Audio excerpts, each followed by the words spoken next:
তোমরা আমাদের শিক্ষিত মা দাও, আমরা তোমাদের শিক্ষিত জাতি দেব। এমনই প্রতিপাদ্যকে সামনে রেখে নীলফামারীর কিশোরগঞ্জে অনুষ্ঠিত হলো কিশোরগঞ্জ মেলাবর্ধীমুখী বালিকা উচ্চ বিদ্যালয়ে স্যানিটারি ন্যাপকিন বিতরণ ও নারী সচেতনতামূলক অনুষ্ঠান। নীলফামারীর কিশোরগঞ্জ থেকে রোমান ইসলামের ক্যামেরায় খোকনুজ্জামান খোকনের পাঠানো ভিডিও তথ্যচিত্রে দেখুন ডেস্ক রিপোর্ট। তুমি আমাকে শিক্ষিত মা দাও, আমি তোমাদের শিক্ষিত জাতি দেব। এই মহান প্রতিপাদ্যকে সামনে রেখে নীলফামারীর কিশোরগঞ্জ উপজেলায় মেলাবর দ্বিমুখী বালিকা উচ্চ বিদ্যালয়ে অনুষ্ঠিত হয়েছে নারী স্বাস্থ্য সচেতনতামূলক অনুষ্ঠান স্যানিটারি ন্যাপকিন বিতরণ কার্যক্রম। মঙ্গলবার 29 জুলাই 2025 খ্রিস্টাব্দ সকাল 11টায় বিদ্যালয় প্রাঙ্গণে ব্যতিক্রম ধর্মী আয়োজন করেন জেলা পরিষদ নীলফামারী। অনুষ্ঠানে প্রধান অতিথি হিসেবে উপস্থিত ছিলেন জেলা প্রশাসক জনাব মোহাম্মদ নাইরুজ্জামান। বিশেষ অতিথি হিসেবে উপস্থিত ছিলেন জেলা পরিষদের প্রধান নির্বাহী কর্মকর্তা জনাব দীপঙ্কর রায় এবং কিশোরগঞ্জ উপজেলা নির্বাহী অফিসার জনাব প্রীতম সাহা। অনুষ্ঠানে সভাপতিত্ব করেন বিদ্যালয়ের প্রধান শিক্ষক মোহাম্মদ আলী। এ সময় বক্তারা বলেন, মাসিক স্বাস্থ্য ব্যবস্থাপনা সম্পর্কে সচেতনতা একজন কিশোরীর আত্মবিশ্বাস বৃদ্ধিতে গুরুত্বপূর্ণ ভূমিকা রাখে।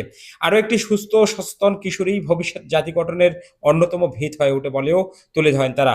অনুষ্ঠানে শিক্ষার্থী, অভিভাবক, শিক্ষক এবং স্থানীয় প্রিন্ট ও ইলেকট্রনিক মিডিয়ার সাংবাদিকবৃন্দ উপস্থিত ছিলেন।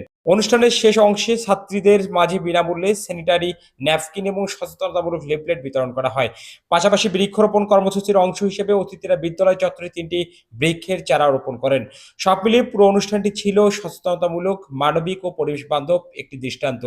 নারীর স্বাস্থ্য ও সচেতনতা বৃদ্ধি এমন উদ্যোগ সমাজে একটি ইতিবাচক পরিবর্তনের বার্তা ছড়িয়ে দিচ্ছে, এটাই আজ আশা আয়োজকদের। সচেতন করার জন্য, অভিভাবকদের সচেতন করার জন্য, যারা এই অ্যাডোলেসেন্ট পিরিয়ডে যাতে তারা তাদের স্বাস্থ্য সম্পর্কে জানবে এবং নিজের স্বাস্থ্য পরিচর্যা করবে এবং স্বাস্থ্য ঝুঁকিতে যাতে না থাকে, এটা উৎসাহিত করার জন্য আমাদের এই প্রোগ্রামটা।